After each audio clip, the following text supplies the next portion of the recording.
How's it going, everyone? Right now, I'm going to talk about the eclipse, World War III, and different topics. So let's start with the eclipse. Okay, so what's the difference? There's two type of eclipse, or three probably. But if we exclude the partial eclipse, let's go jump into the nest. So we have the annular eclipse, and then we have a total eclipse. So the annular eclipse is when the moon has like a ring of fire around it because the sun is pretty much overcoming it. So it's not a total eclipse. It doesn't promote all darkness, pitch black, or anything like that. Now, the other one is a total eclipse. It brings a lot of darkness, especially if you're right there in the path of the eclipse. It can actually make the street lights turn on, the city lights turn on because it's so dark, right? And yeah, pretty much that's the pretty much difference of the physical thing. So I asked God about the eclipse because I was, to be honest, I was pretty much detached of it. And I made all this research not too long ago, recently. And I asked God, what is the meaning of the eclipse? Especially the coming one. And then he told me it's a sign of the times coming. And that's all I got. That's all I got. And in my spirit, I knew it was not good times. It was not good times. So if you're listening to this, get right with God. That's all I could tell you. Fix all your accounts with God. If you're fighting with any family member or anything, try to make it right if you can. Forgive and forget. Highly recommended advice. And just move on, guys. Try to, as much as you can, try to stand good with God and try to get closer with God, okay? And repentance is a daily thing. Don't forget about repenting. You're not God. You're not perfect. So that's why I encourage repentance every day. Okay, so right now, before I jump into this, I want to talk about the last total eclipse, but because here in the US or in Texas, we did had an eclipse last year, and it was an annular one. And well, actually, I remember looking at my surroundings and everything kind of looked blue when that happened. But then I've noticed what have changed. What are some things in the nation that has changed in here after that annular eclipse that happened last year? And all I can remember was probably more inflation. That's all I can remember. Not much. Now, I was like, you know what? Let's go back to the total eclipse, because the one coming on April 8th, that's a total eclipse. So in my perspective, that's a more prominent eclipse. The one coming in April 8th, and also the one in 2017, which it was also a total eclipse going on top of the US. Now, I know a lot of people are telling me, this marks X on top of the United States, and all I can think of and what my spirit is telling me is judgment over America.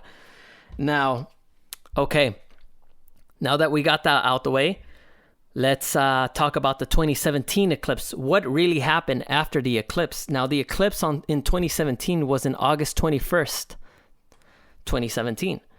So September 6th through the 12th, 2017, it was Hurricane Irma. Okay, Hurricane Irma, if I'm right, it hit southern Florida. The next one was Hurricane Maria. Hurricane Maria was in September 18th through the 21st, 2017. And it caused a lot of damage in Puerto Rico. Remember that Trump actually went there and to visit Puerto Rico, and the whole island was shut down, actually. Their power was out. It was really, really bad. I remember seeing those images that a lot of things was wiped up. You had many deaths in there during that time. And also, I remember that's the same year when that song Despacito came out. So like 7 months later after that song came out, from those two Puerto Ricans, judgment just went on top of that island. Okay. Next one was Hurricane Harvey. When it hit Southeast Texas, it hit Houston, and you saw the floods. There was a lot of flooding going there everywhere, all over that city. So what's next? We also had an earthquake in Mexico, September 19th, a magnitude of 7.1. If I'm right, this was around Puebla. And, well, it was big. Large portions of central Mexico were able to feel that one. Then before that, they had another earthquake on September 7th, 2017, with a magnitude of 8.2 off the coast of Chiapas, which is a southern state in Mexico. So it was in the water, but what that promoted a tsunami. So that didn't got promoted because not too many people live there. I mean, they do. There's a lot of people there, but I didn't hear so much news from it, but there you go. I didn't hear about it around that time. I didn't hear it in the news. I didn't see it in the news, but you'll see something, a catastrophe or anything on the news, especially when a major city or a state that contains a lot of population gets hit. Now, what happened after 2017, after that eclipse, about 3 years later, or not even 3 years later, 2 years and a half or so, you had the pandemic happening. Now, a lot of people are saying that pandemic is planned by the elite. I don't think that's a natural disaster. Still, the eclipse gives us a warning of what's ahead. Okay, so there's that. That's what I covered about 2017. I know there's been more disasters happening around that year after the eclipse. Remember that eclipse? The 2017 eclipse happened in August 21st, 2017. Now, concerning this one, the April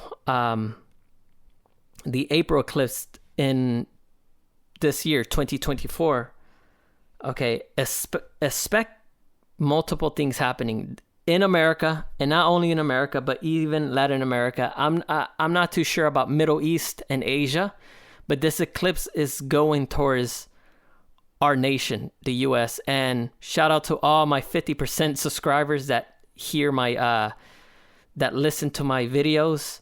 Shout out to you guys, and may God be with us. Stick with the Lord all the time, okay, guys? Now, what could happen in the Western Hemisphere, meaning here in the Americas, North, Central, and South America, and the Caribbean? Well, we already covered about a famine happening perhaps in 2 years.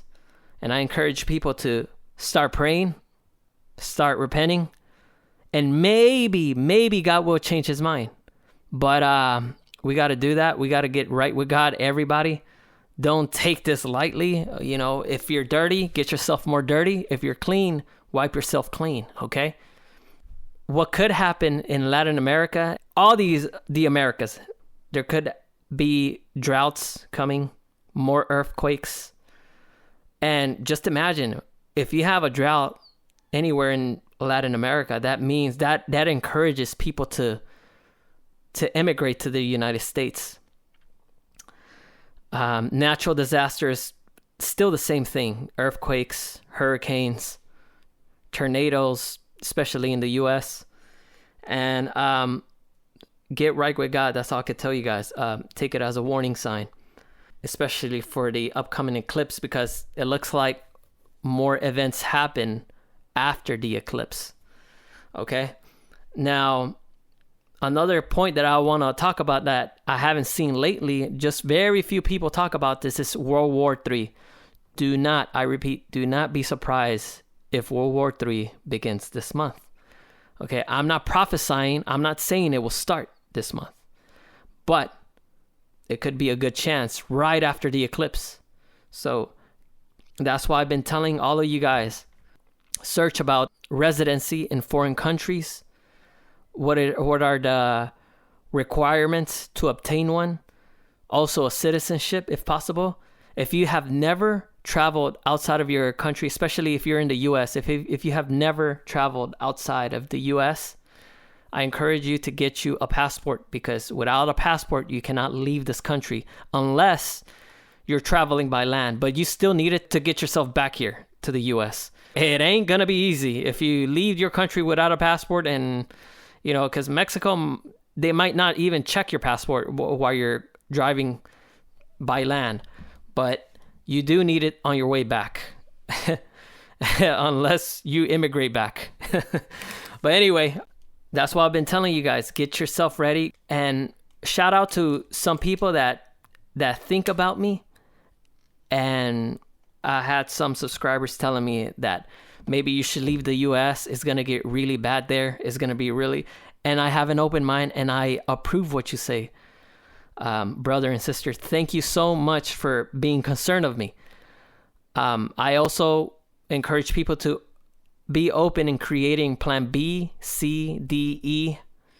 You know, that's why I'm telling you guys that get your passports ready, get all this, because we don't know if you don't know if Putin is already anxious to press that red button and just unleash something over our country, God forbid, with all the radiation and all this happening.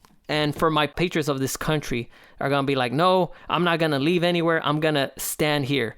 Look, let me tell you something, man.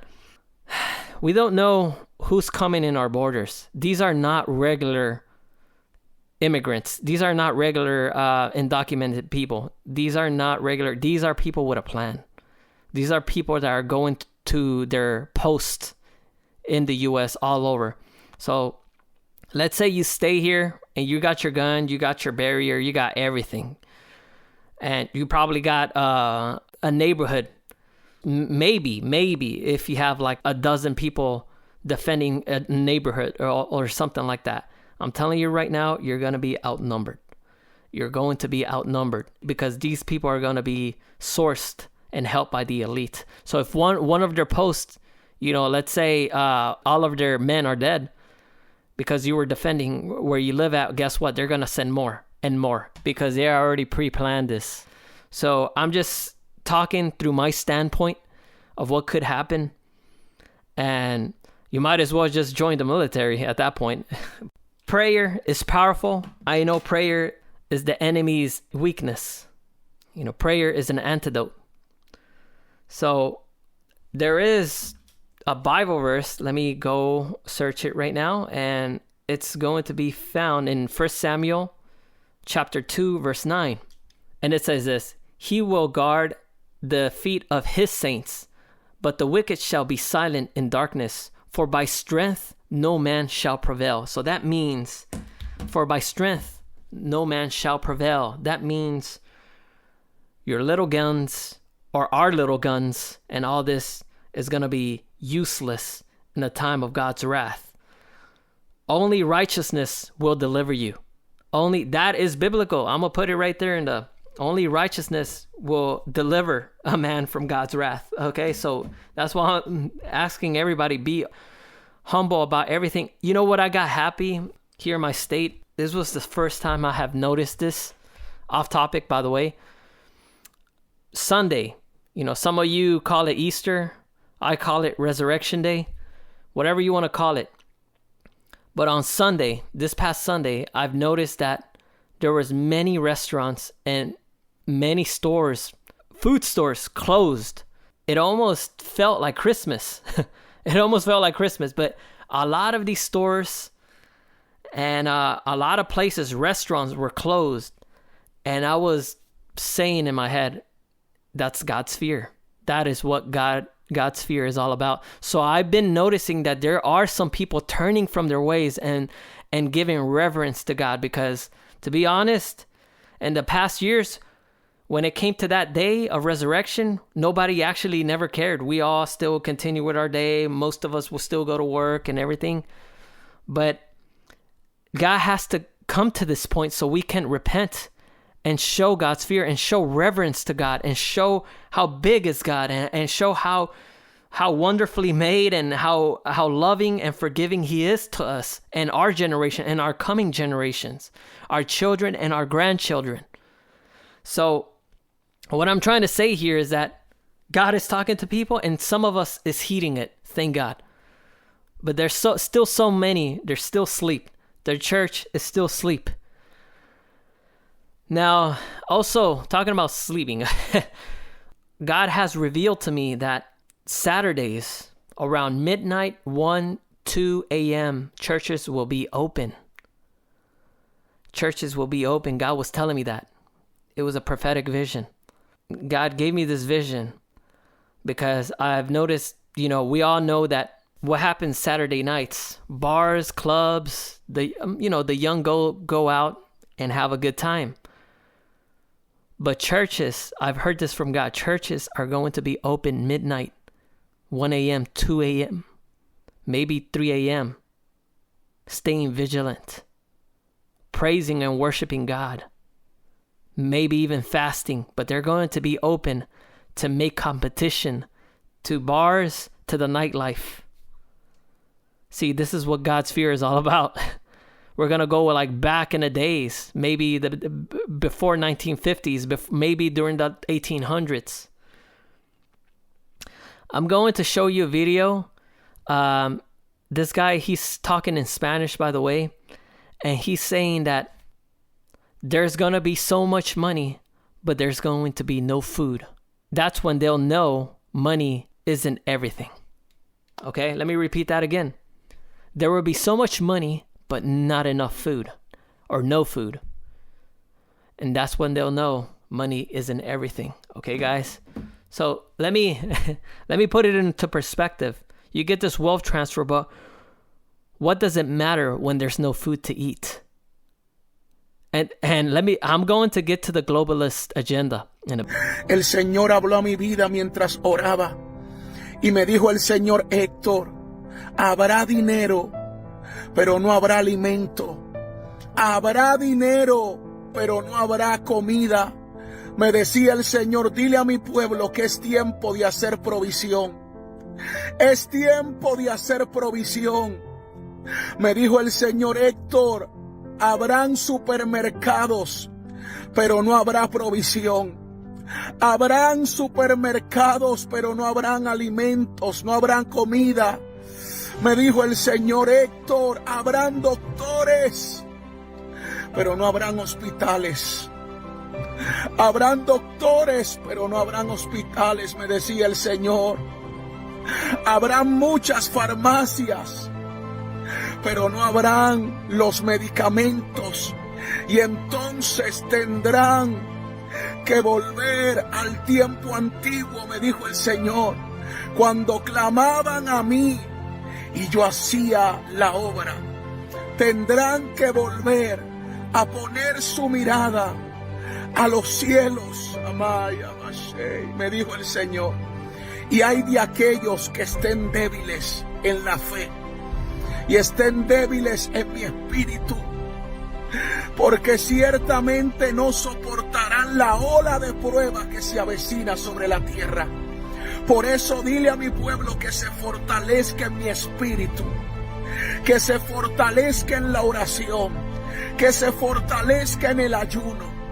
Tiempo de oración y ayuno. Levantad campaña de oración y ayuno. Así me dijo el Señor, y haced provisiones, porque el día y la hora se acerca apresuradamente. Dice el Señor: pueblo mío, no ignores la voz de alerta. Prepárate, Manahutumasai. Aquel que no está firme necesita afirmarse. Firmeza quiero. No quiero tibieza. Los tibios correrán peligro en aquel día. Muchos blasfemarán mi nombre y dirán que no hay un Dios real, amándole va, olvidando que yo avisé, olvidando que yo advertí, dice la voz del Señor. Amalabase. Habrá mucho dinero, pero de nada les servirá el dinero. Será un papel, será una hoja inservible, porque nada podrán comprar con esa hoja, con ese papel. Y se darán de cuenta en aquel día que el dinero no lo es todo, ha dicho el Señor. Anamase kamaya. Okay. I remember a while ago, I used to play this video game. Paper Mario 1000 Year Door. I love that game. It's a really good game. But anyway, there was a challenge. It'd be called the Pit of 100 Trials. Okay? And basically, the first level will be one floor below the ground. And every time you beat a level, like let's say level 1, level 2, 3, 4, 5, 6, every time you beat a level, you descend more into the ground and it gets harder. Per se, if you reach level 20th, it's not compared to level 3 or 4. When you reach level 50th, it gets harder and the enemies get harder. Now here's the catch. You get money, you get badges, you get everything. You get everything in there. Levels keep getting harder. You go to level 70. You go deeper deeper into the ground, deeper into the depths of the world. You go to level 80, you go to level 90, and let me tell you that you gain all this money, you gain everything, and the sad thing is that you're not able to spend it until you're out of there.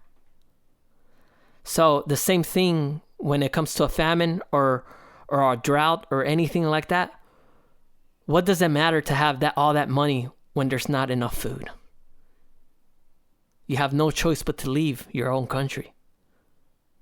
This calls for wisdom, guys. This calls for wisdom. So if you're right with God, continue.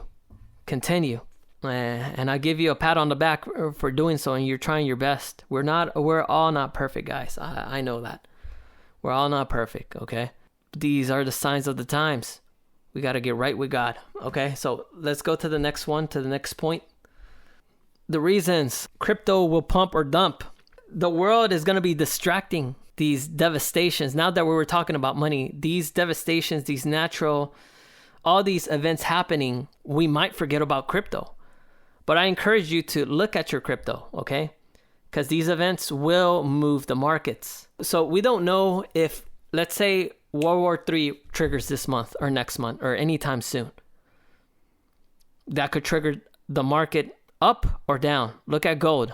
Gold is at all-time high at the moment. Same thing with crypto. Crypto could go up or it can go down. Could it crash? Possibly. We do not know. Depending on the event, especially the events that the globalists have. That includes them pumping it and then crashing it.